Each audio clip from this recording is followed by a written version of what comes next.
eviscerate mountains. Mountains would not withstand them. Mountains would be reshaped. So, you know, that's the key, is it's not that you're one way or the other. It's what is the path that's right for you to take in that moment. And the path will usually be the path of least flow. So it's not that it's the path of lowest flow, but the path of the least flow in comparison to the majority of the flow will be a natural movement, and you're just nudging yourself. That's least flow. And then the high flow is when you're in a situation where there's high uncertainty and there's no probable outcome that you can see, and you just know you have to make a decision and you have to commit to a path of direction. That is the path of maximum flow, because you have to force your way through until you understand the natural flow of your movements. So this concept works to anything in life, be it training, be it dieting, be it, career, be it success, whatever it may be. Okay, it's like this. We'll use this in an analogy, and it's like you're walking through the desert. So I can walk and say, I'm going to keep a 6 kilometer an hour, like minimum speed. And I can say, I'm going to do that. Now, it's more effective to walk slower in heat because, it conserves energy. But I could say, no, I'm going to do that.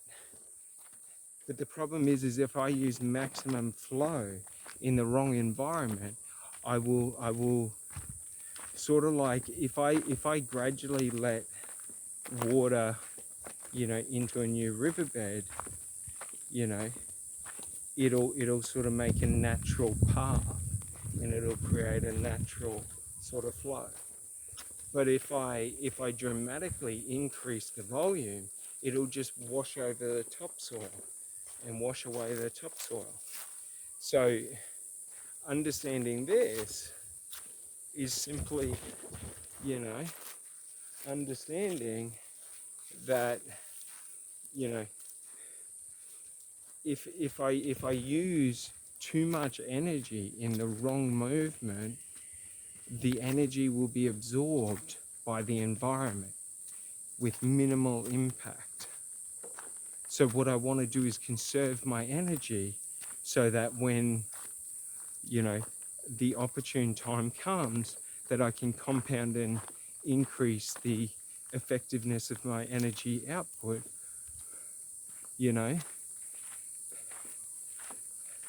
like I want to have the majority of my energy for moments like that, because moments like that I can increase my gains dramatically.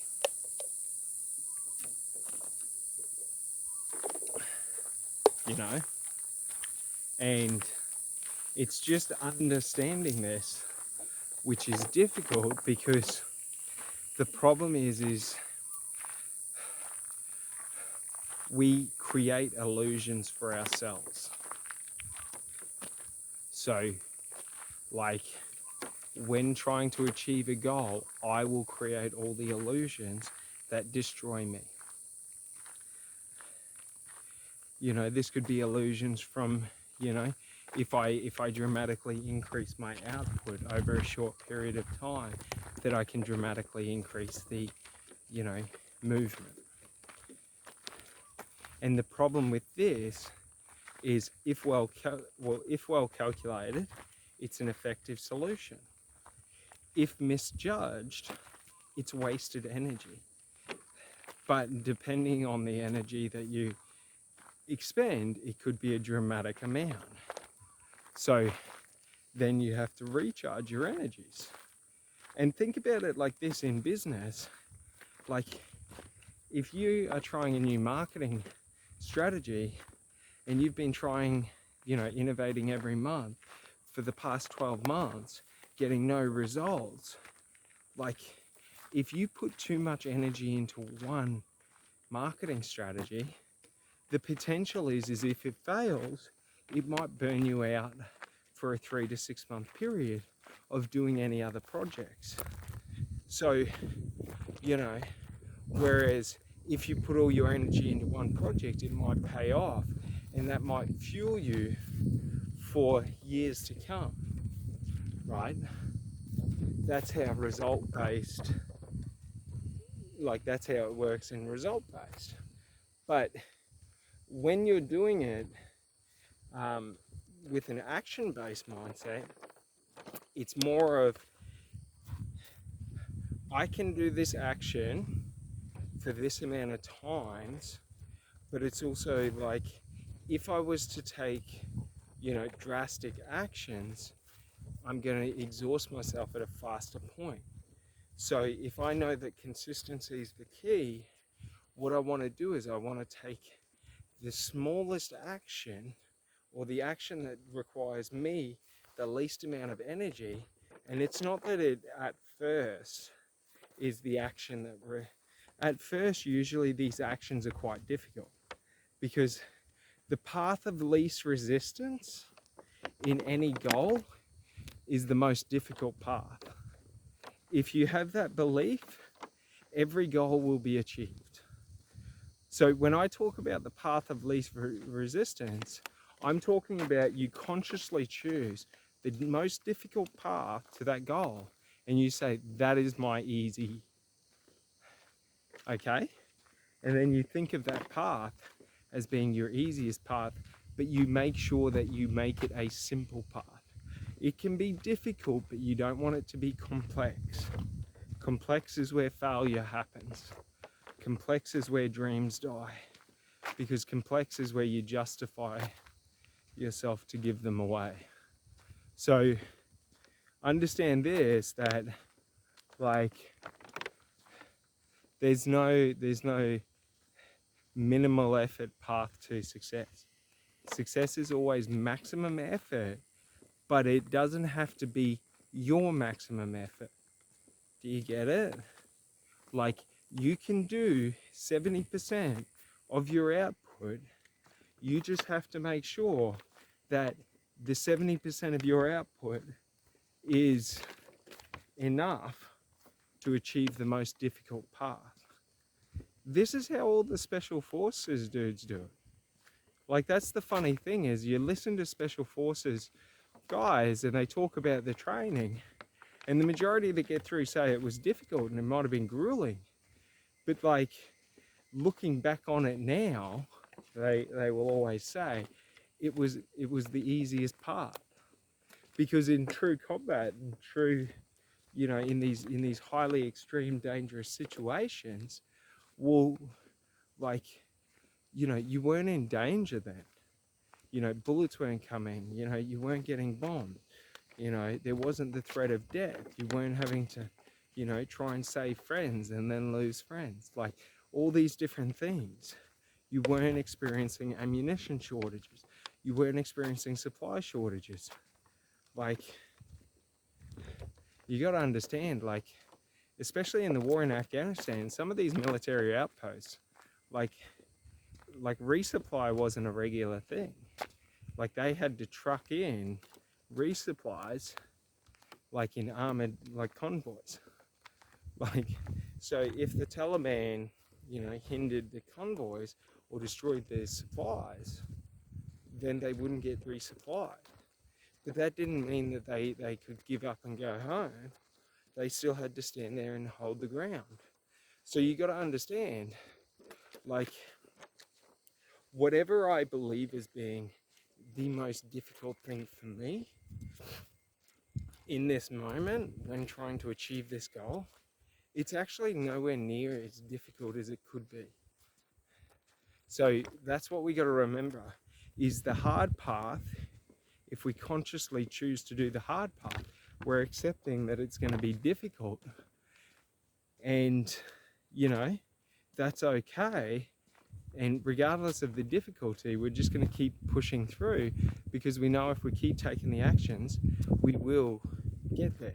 And we know success is ensured because the difficult path is usually the path with the most risk, the best risk tolerance. Because, for example, if I take the difficult path to getting into the military, and I trained rigorously in physical, activities, and then I train my mental, and I train in strategy, and I train in discipline, and all these different skills that the military is already going to do, even if they got to tear me down, like, I understand, like, the purpose of building back up. Like, whoo, sweaty. Oh man.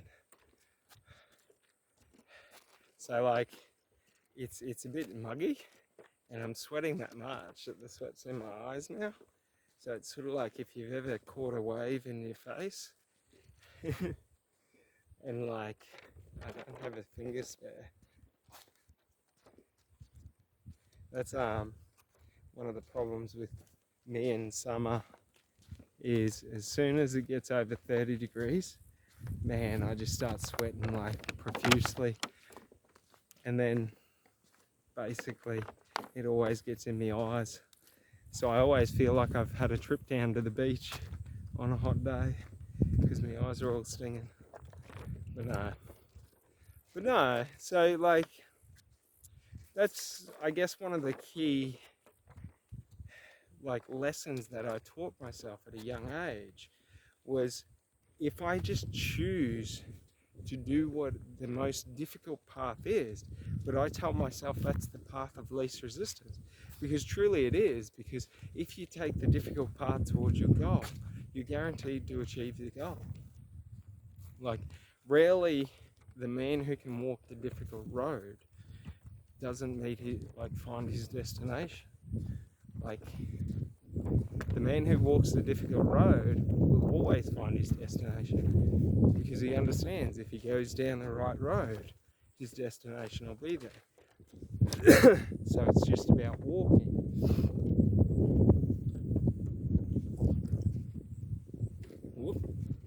But yeah, that's just like a key thing that personally, like, this is one of the beliefs that just helps me, is because, like, I don't have to stress about goal achievement, because I know if I consciously make a plan, well, that plan will achieve it. All I have to do is be willing to take the actions and be happy about it.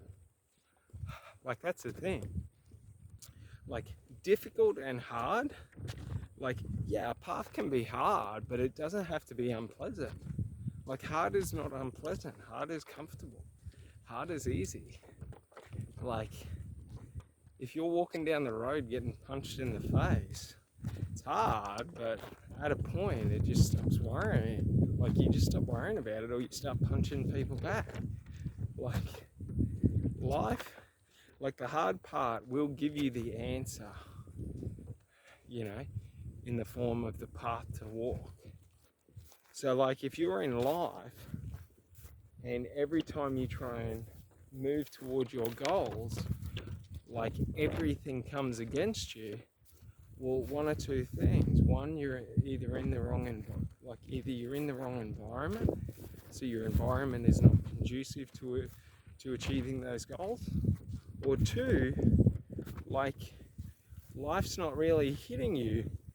You're just soft, and you're perceiving people's, like, apathy and not caring as being an attack or an affront. So, like, one is either the environment is trying to beat you down, or you're beating yourself down. Like, and if the environment's the one beating you down, then you gotta disconnect from it and get into a new environment, because that environment will never be conducive to you achieving those goals. So, like, it may mean for a season or two you got to cut people off, and then you can reassess later on if you want them back in your life. But you don't sit there and wait for them, wishing and hoping, for change, like people will either be in your life or they won't. And there's no point stressing about it, because while you're wasting time stressing, you're creating a lot more negativity into your life, because all you're focusing on is what you're lacking. So you're putting yourself into a mindset of scarcity, which puts you into a disempowered state, which lowers your ability to cognitively think and lowers the accuracy of your memory, lowers your confidence in your actions. So the thing is for a lot of people, I used to be one of these people. I used to put myself into environments that made me feel less than, so I always felt like I need to always outwork people and improve my loyalty, improve myself. And it was so unhealthy, because I was only there to try and, make people eat their own words,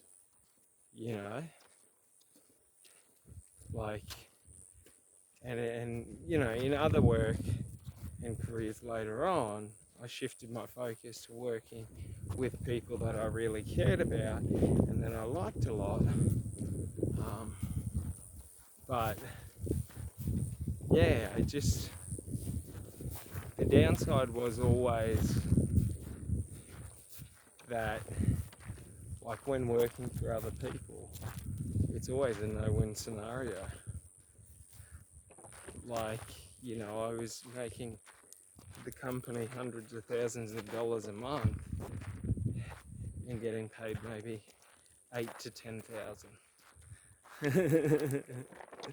That math don't make sense. You know what I mean?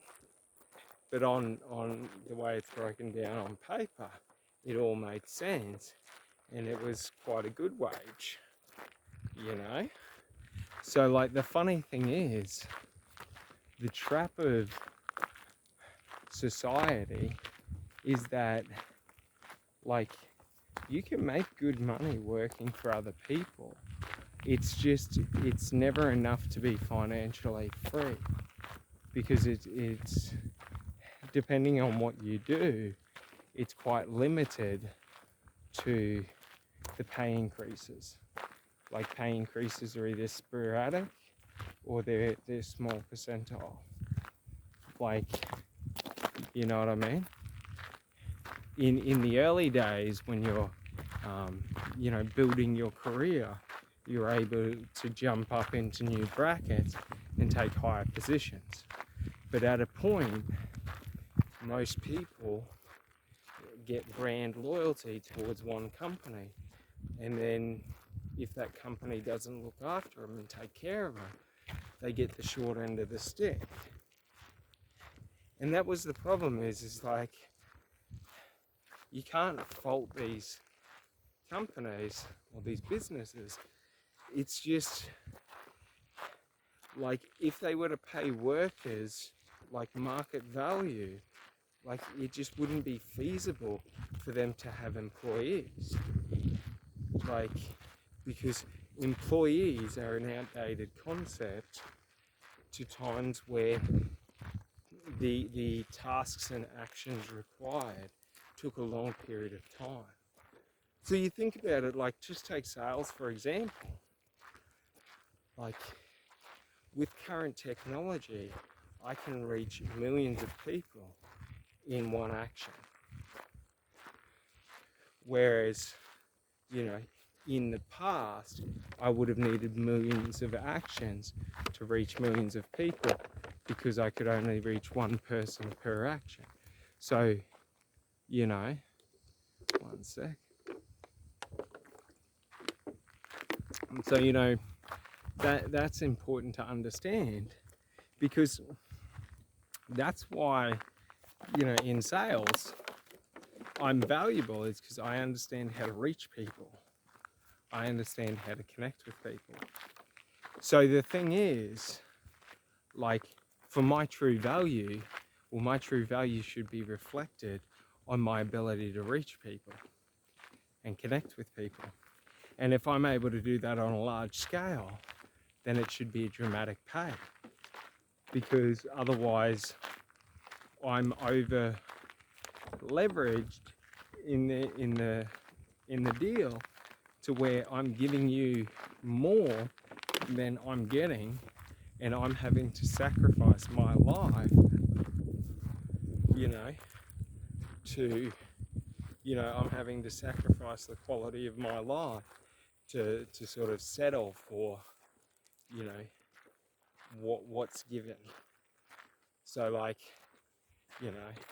and don't get me wrong, like there's so many companies where, to be a good company and to be a good business, you've got to care about your employees and your customers. So like there is so many businesses out there that look to take care of their employees and pay them a fair wage for fair work. And then you get on the negative end of the employee, you get the employees that are just there to cheat the system, the ones that can't be trusted, the outliers, the minority. So, the hard thing for employers is how do you be fair to the majority when knowing that the minority will, show their face. And the answer is, if you treat the majority to a high standard, the majority will enforce the minority to comply or leave. So if you treat your workers at a high level and you pay them what they're worth, if lazy employees come on, they will have a word to the employee and tell them that they can't just sit around and do nothing. If they don't want to work, they can leave. And if the employee's not willing to leave, then they'll tell the manager and, go through HR. So you got to understand that's good company culture, because the company's rewarding the workers for, providing value, and the workers don't want to see someone be rewarded for not contributing to the value. So you just got to understand that if you fearlessly, as a business owner, go towards, treating your employees at a high level, like your employees will, uphold the standard of how people treat you. So it's like reciprocation. So, if I'm looking out for you, you'll feel a need to look out for me. This is how, our societies evolved into, from being small family groups and, things of that nature to, settlements and townships. So, just understanding this really allows employers to sort of safeguard their future, because if you think about it like this, let's say you're a business and you got 20 employees. If you invest $100,000 a year into each of those employees, like the potential that if the majority of them paid dividends, you'd make hundreds of millions of dollars, you know what I mean, would be quite large. So like, that's the problem is it's an unfair distribution, because individual workers are punished for seeking outside of their role that they're hired for, or they're not compensated or rewarded. So like, for example, if you got an administration person and then you're asking them to do payroll as well, like that's additional work. Like they're no longer just an administrator, they are now payroll clerk as well. So you've got to pay them an increase on that. And the thing is it's not that, like, you should never look at it like, I'm paying them extra now because I asked them to do more work. It's no, like I'm investing in them to become effective and rewarding them for becoming effective in that field, so it becomes more efficient. So I don't have to pay someone else to do it. So like, that's the thing is, like, if you, like, as a business owner, you got to invest in to the staff, because if you do that, like, they will reinvest time and energy into your business. And it's sort of like, it's a symbiotic relationship, just like the relationship between the buyer and the seller. You know, the buyer and the seller is a symbiotic relationship, in the sense that the buyer cannot buy unless there is one to sell. The seller cannot sell unless there is one to buy. So, you know, if both parties aren't willing to come to terms and negotiate and reach an agreement, the relationship fails and the symbiotic relationship breaks down.